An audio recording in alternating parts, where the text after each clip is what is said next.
பக்ரீத் பண்டிகையையொட்டி சேலம் ஈத்கா மைதானத்தில் நடைபெற்ற சிறப்பு தொழுகையில் 1000க்கும் மேற்பட்ட இஸ்லாமியர்கள் கலந்து கொண்டு சிறப்பித்தனர்.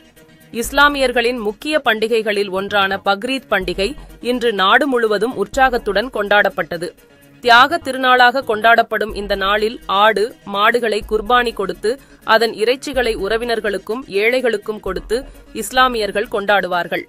அதன் ஒரு பகுதியாக சூரமங்கலம் நூருல் இஸ்லாம் ஈத்கா மைதானத்தில் 1000க்கும் மேற்பட்ட இஸ்லாமியர்கள் கலந்து கொண்டு சிறப்பு தொழுகையில் ஈடுபட்டனர்.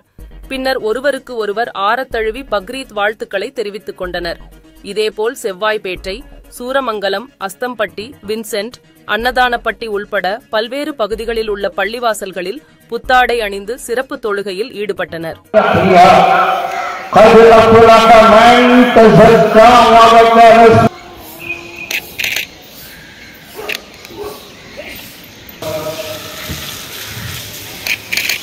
Allah